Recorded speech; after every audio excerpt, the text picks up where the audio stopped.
of things can be fixed, especially on these dozers, before they break. For years, Gold Rush has offered the perfect blend of reality TV show drama and the craft of gold mining. I really hope things are looking as nice down there as they are here, but we're going to go check it out. Viewers all over the world get to watch as family-run mining companies search for gold and celebrate their highs and lows. Some lows include interpersonal arguments. You got to have some room, man. These are big wash plants that need big cuts, big area. In one of the episodes, trouble looms as a team member loses his cool with another. What was the cause of this fight? Parker said to me before he left that he wanted the wash plant upstream and he wants it set up low, so we got to get this done and get sluicing by the end of the week. And could this be the end of the road for them? Join us as we explore one of the most heated Gold Rush arguments that caused Parker Schnabel's right-hand man to lose his temper. The heated argument between Mitch and Tyson. The whole debacle started when Parker Schnabel left the team to take care of other things. In his absence, he gave the team some big tasks to carry out so they keep working. Some parts of those tasks included keeping the wash plant running and breaking some new ground. Co-foreman Mitch Blaschke and Brennan Rule were left in charge, and they seemed to be making significant progress. They were running the wash plant Big Red. According to Mitch, things were running really nice here at Big Red. They had gotten a nice big cut. It took them a bit longer than expected to get it how they wanted and where they wanted it, but everything paid off in the end. Mitch talked about how Parker left him in charge of taking care of Big Red and overseeing the work that was taking place below them with another wash plant called Slucifer. In Parker's new claim called the Promised Land, Tyson Lee was in charge of running the wash plant Slucifer. Before this, he hadn't run a plant before, so he was pretty inexperienced, but he was doing a really good job. He was off to a great start that season. When Mitch got to Tyson, he asked him what his game plan was. Tyson said Parker said to me before he left that he wanted the wash plant upstream, and he wants it set up low, so we have to get this done and get sluicing by the end of the week. However, Mitch had another opinion. He told Tyson that that wasn't how they'd mined in the past. He said that there had to be more room because the wash plants were big, and the cuts needed to be big. Tyson's expression didn't seem to agree with Mitch because he had specific orders from Parker, and Mitch kept suggesting something else. Mitch told Tyson to put the wash plant on a hill to get better height because it was going to buy them a lot of time and give them a lot more freedom. Before he left, Parker told Tyson to move Slucifer 150 yards from its prior position to a low pad in a small new cut with easy access. However, Mitch wanted to move the plant twice as far, put it on a high pad, and open up a much bigger cut. That way, they wouldn't have to stop and move the plant again. Mitch told Tyson that every time he moved a wash plant, it wasn't making them any money. At the end of the day, there wouldn't be a lot of gold to see on the table.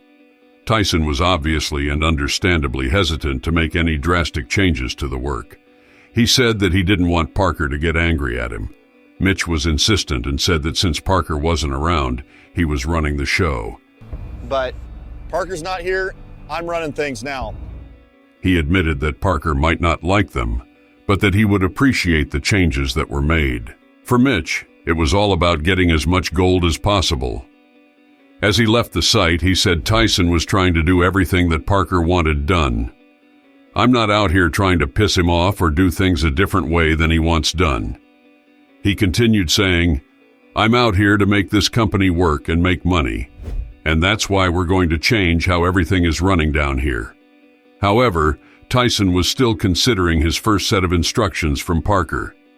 He said that Parker told him before he left that he wanted the wash plant in a particular cut before he got back, and if it wasn't in there, it probably meant that Tyson would have to pack his bags and leave. This wasn't an option. Eventually, Mitch decided to go back and check on Tyson and how he was doing with the work. He said, "I guess this is what it means to be the boss. You have to go where you're needed, and with Parker gone, I want to take the reins here and run the show." Feel really good that he's trusting us with just run the operation here. In Mitch's mind, he believed that everyone should follow his orders since he was in charge. He went to check on Tyson's setup and on how things were going. Tyson, however, decided to finally stick to Parker's orders. Mitch saw and began to get angry. He started shouting at Tyson, saying that he told him what to do. He said that Parker was making Tyson cut corners, and it was a stupid idea. Tyson knew how much of a hardhead Parker could be, and that's why he decided to stick to his original orders. Mitch wasn't having it. Still angry and shouting at Tyson, he said, "You can't just tell the boss what he wants to hear. You have to tell him what needs to be done. If you're telling me you're cool with that setup right there, you need to rethink your game, man." Mitch walked off in a bid to tame his anger.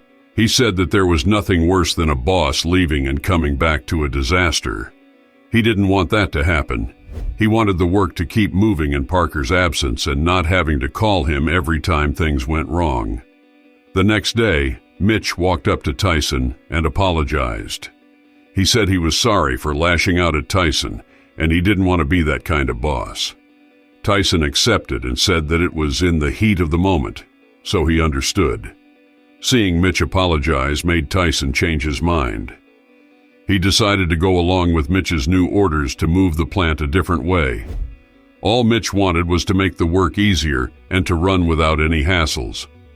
Now, following Mitch's plan, Tyson had to drag the gigantic 45-ton wash plant more than 300 yards along a narrow track and onto a high pad above the cut. It was a longer and more steep route for the 80-foot-long plant.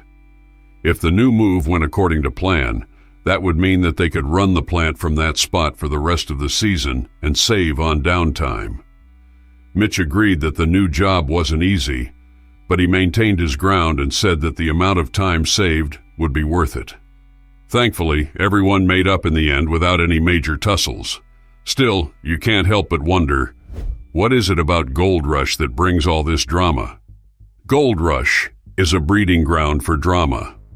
Gold Rush on the Discovery Channel has captured viewers with its impressive depiction of placer gold mining in the modern era for more than 10 years. The program follows many family-run mining teams as they struggle against environmental obstacles, malfunctioning machinery, and the constant push to strike gold. A program like Gold Rush isn't like the others. It's a reality TV show that enjoys drama and competition. A small number of private mining businesses run by energetic and frequently hostile personalities are the subject of each season. The objective is to remove as much gold as you can in a short period of time, which is usually determined by extreme weather and the possibility of frozen ground. Every episode follows the crews as they ceaselessly search for gold. The show also highlights the physically taxing work, the creative and occasionally suspicious techniques used, and the emotional roller coaster that accompanies the highs and lows of equipment failures and unfulfilling finds. Cliffhangers are a staple of the show, leaving viewers to wonder if a crew will meet their quota before the season is out. One place dominated the first few seasons of the Gold Rush, Porcupine Creek, Alaska. The audience was first introduced to Parker Schnabel, an inexperienced miner who traveled with his more seasoned grandfather, John Schnabel. Parker has a reputation for his strategic planning, inventive thinking, and openness to embracing emerging technologies. Tony Beats, an experienced gold miner who had both a quirky attitude and a harsh demeanor, became another immediate favorite. He was known for his unconventional mining techniques, like using dredges. Still, he had a fiercely loyal crew. Rick Ness, another seasoned miner, is recognized for his technical know-how, his daring nature, and his never-ending search for innovative and effective mining methods. His relationship with his father, R.J. Ness, who also makes an appearance in the show, is well known for being difficult at times. In addition to these main characters, Gold Rush has a recurring cast of mechanics, foremen, miners, and other people who add to the drama of the program. The interactions and moments of friendship between these separate people provide the gold mining drama with a new level of entertainment value. The scope of the show expanded along with its popularity. In addition to Alaska, the Gold Rush explored mines in South America, the Klondike region of Yukon Territory in Canada, and other sections of the state. With this addition, viewers could experience the wide range of environments and difficulties encountered by New Age miners, from the dangerous rainforests of Guyana to the harsh tundra of the Arctic. Although Gold Rush provides an insight into the exciting world of present-day placer gold mining, you should know that the program is a reality television program. Weeks or even months of mining operations are condensed into hour-long episodes of the show, which naturally highlight the most dramatic moments. Critics believe that by glorifying the sector and minimizing the risks and environmental effects of large-scale mining operations, this representation celebrates the industry. Placer gold mining's effects on the environment are a complicated topic. The entire cost to the ecosystem in terms of habitat destruction, water pollution, and mercury exposure may not be adequately expressed, even if the show covers some recovery attempts. Also, the show's emphasis on dramatic conflict and rivalry can sometimes hide the need for careful everyday operations, planning, and logistics in order to support profitable mining endeavors. A good deal of controversy has surrounded the gold rush. The program has drawn criticism from environmental organizations for encouraging unsustainable mining methods. Accusations of staging particular events for dramatic effect have also been made. The way their experiences are portrayed in the show and how it is edited has drawn criticism from a few former cast members. Gold Rush is still a popular show on Discovery Channel, regularly scoring highly in viewing, even in the face of controversy. The charm of it is found in the riveting mix of human drama, the excitement of the gold chase, and the breathtaking strength of large machinery defying the elements. Mining gold has always come with its drama since the first time it was discovered. It also played a major part in American history. How? Let's find out. How gold mining in Alaska caused a major boom. Gold has always played a major role in Alaskan history. The shiny, metal-formed villages drew investors to the north and accelerated the growth of the area. There is a long history of gold mining in Alaska. It had its beginnings, cycles of boom and bust, technological advancements, and personal stories behind the pickaxes. There were also long-term effects on the environment and people. Placer gold resources around the Kenai River were discovered by Russian explorers in 1848, which ignited the first spark of the Alaskan gold rush. However, at this point, large-scale mining didn't happen. The finding of gold close to Juneau, the future capital of Alaska, in the late 1860s is when the story really gets started. The Treadwell Mine, one of the biggest hard rock gold mines in North American history, was founded as a result of this discovery. In 1896, news of gold found in Canada's Klondike region shocked the continent. Dreaming of wealth, investors rushed into Alaska, launching their tedious northward treks from ports such as Skagway and Dyea. Some prospectors stayed in Alaska, leading to discoveries in areas like Fairbanks and Nome, while the majority headed for the Klondike. Intense gold mining occurred in Alaska during the late 19th and early 20th centuries. Placer mining was revolutionized by the invention of steam-powered dredges, which were massive devices that could extract gold from riverbeds. Railroads were constructed to connect remote mining regions to ports, allowing the transportation of supplies and equipment. Boomtowns such as Fairbanks, Nome, and Circle appeared almost instantly, populated by a diverse mix of hopeful investors, entrepreneurs, and opportunists. Still, not everything in the gold rush was fancy. Miners suffered greatly due to the hazardous nature of mining, combined with the severe environment in Alaska. Scurvy, bruises, and other illnesses were prevalent. The boomtowns were frequently violent, disorderly, and full of crime. Many investors returned broke, and the promised riches frequently remained elusive. The boomtowns started to face busts as easily accessible gold reserves decreased. For example, Fairbanks experienced a sharp fall after the richest placer deposits were depleted. However, many mining settlements in Alaska managed to adapt and survive, in contrast to those boomtowns that eventually turned into ghost towns. Due to its strategic significance, Gold mining witnessed a return of interest during World War II. Hard rock operations like the Treadwell mine expanded as a result of United States government investments in Alaskan mining. After the conflict, Alaska's gold output fell once more. As environmental concerns gained traction, mining techniques were subject to stronger laws. The usage of mercury, a poisonous chemical that was once employed to separate gold from other things, was questioned. With the advent of new methods, such as heap leaching and open-pit mining in the second half of the 20th century, gold could be extracted from lower-grade ores. Even though these methods are effective, questions have been raised over how they may affect the environment. Compared to its peak, gold mining in Alaska is a far smaller industry now. It still makes a substantial contribution to the state's economy nonetheless. The future of gold mining in Alaska is being shaped by environmentally stricter laws and an emphasis on sustainable methods.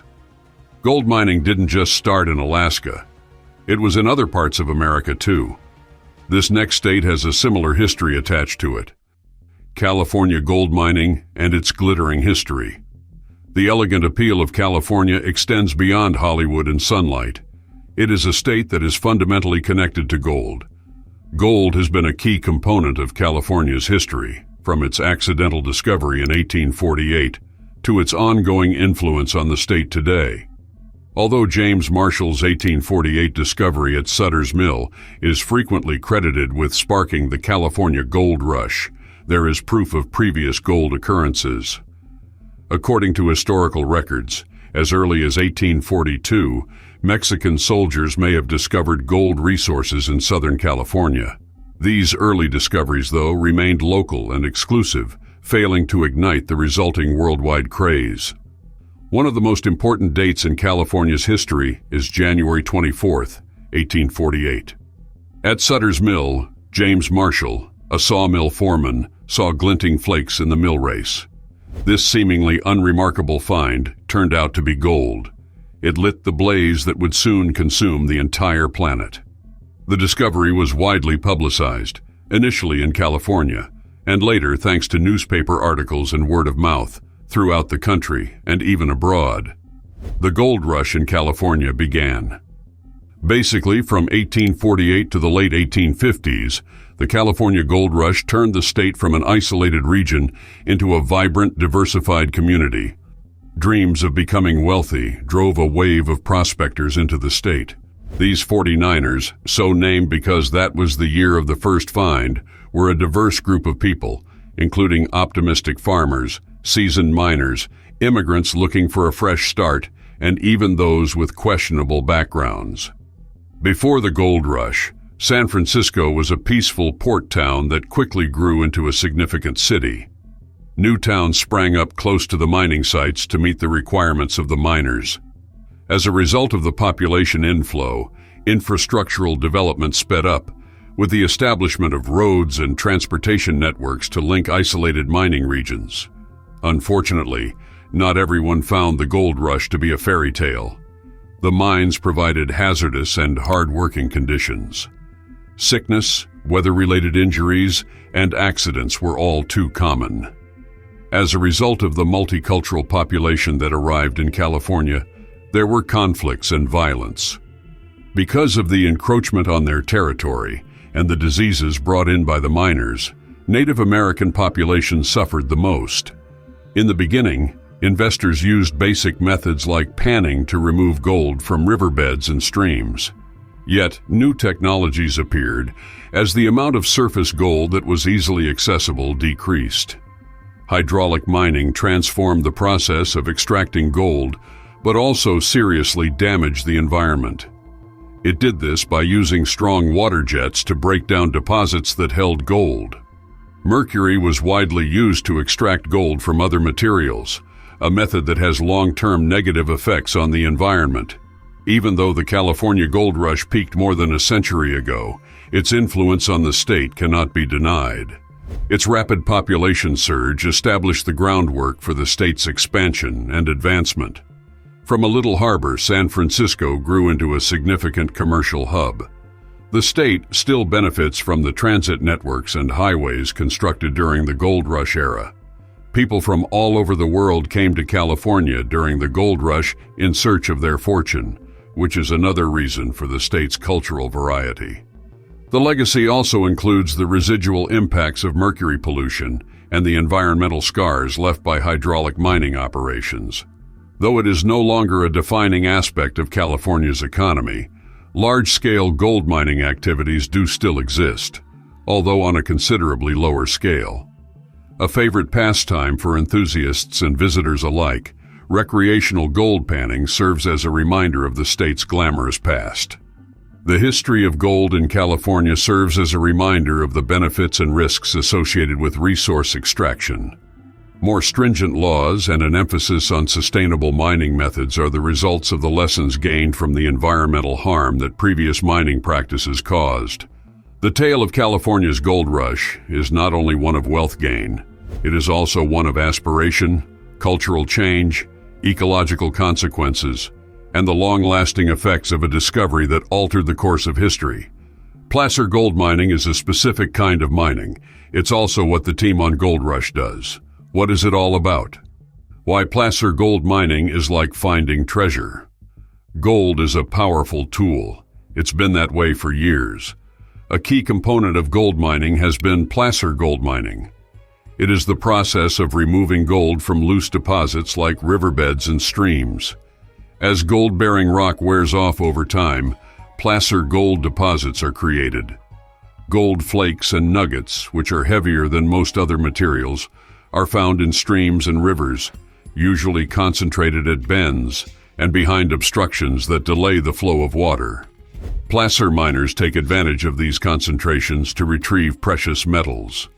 Panning is the most fundamental method, and it has been used for years. Water and sediment are swirled through a shallow pan with a slightly conical bottom, which causes the heavier gold to settle at the bottom due to its high density.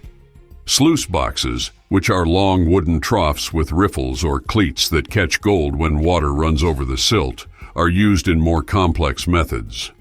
These methods rely on water movement and gravity to extract gold from the surrounding material. Dredges were used for larger-scale activities, particularly in the 20th century. These enormous devices, which resembled floating factories, collected material from the riverbed using motorized buckets and used a variety of techniques to separate the gold. They sometimes also used mercury in the process. A greater variety of methods are used in placer mining nowadays, such as high-pressure water cannons and suction dredges. These techniques can be more effective, but they also bring up serious environmental issues. The history of placer gold mining is extensive and stretches back to prehistoric times.